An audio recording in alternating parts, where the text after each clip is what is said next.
District, and I'm excited to be here today. We just came from the 8th Congressional District. They had a great convention. They're doing the same thing you are. They're picking delegates. This is a great convention here. I've been to a lot of them this year.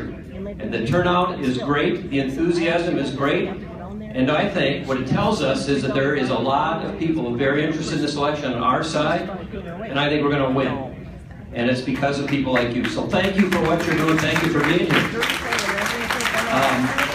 We also, in addition to the presidential race, which is important, not trying to diminish that, but we're also trying to win an election here in Minnesota. This is a unique election cycle. It only happens once every 12 years where we've got a presidential race, no governor, no U.S. Senate.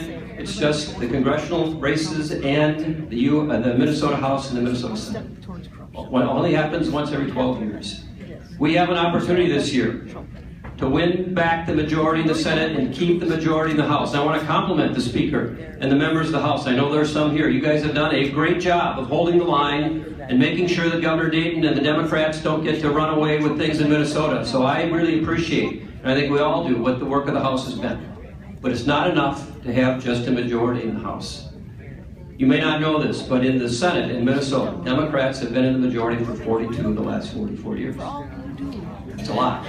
And I think, genuinely, that one of the reasons why our state has kind of drifted to the left over these years is because they have owned the state Senate. And every year, what that means is every time we go back to session, everybody says, well, the Democrats are in the majority in the Senate, we got to give them something. So they get a little bit on their agenda every year. Every year. They've been almost a permanent majority. And you know what? When they've been there that long, they have a very entitlement mentality. They build big buildings, big monuments to themselves, $90 million office buildings. They vote for pay raises for themselves. They get very petty. And we have to turn them out of office. And the good news, yes, the good news.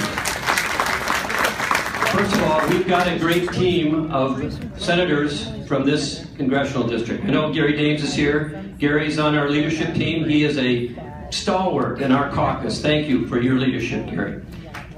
Oh, yeah, let's give him a hand. I know Bill Ingebrigtsen was here earlier. He's another great friend and a leader in our caucus.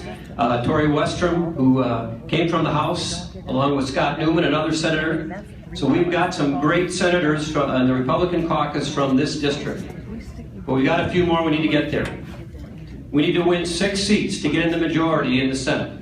6.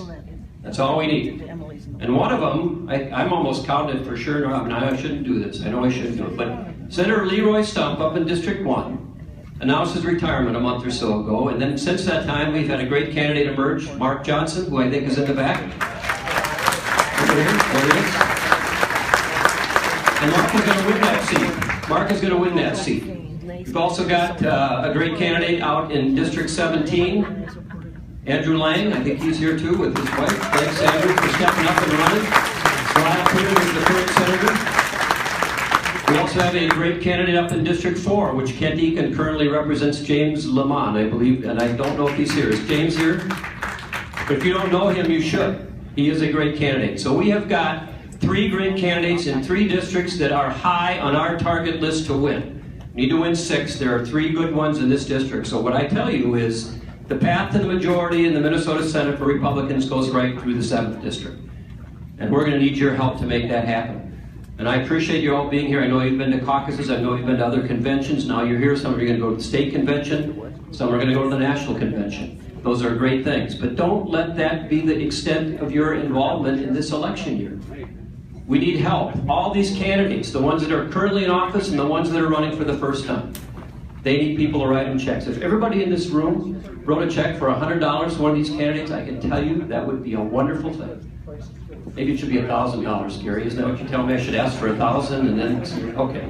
If everybody wrote a check to one of these candidates, it would go a long way to helping them win. I hope everybody in this room is committed to go out and knock on doors, or make phone calls, or help put up signs. There's a lot of things that you can do, and it gets to be lonely out there. Walking out there, if you're by yourself, it's a long, long trail to November. And they're going to need your help, they're going to need your friendship, and they're going to need your support. So don't let this be the extent of what you do to make sure that we change the direction of this state. And it needs to change. Just this week, on Thursday, you've heard about this surplus we've had. You've heard about that? Well, last year we passed a budget. It was a $2 billion increase in spending. But we didn't get a couple things done. We didn't get a transportation piece done. We didn't get a tax bill done. We didn't return some of that surplus back to the people who earned it, you. We didn't get that done.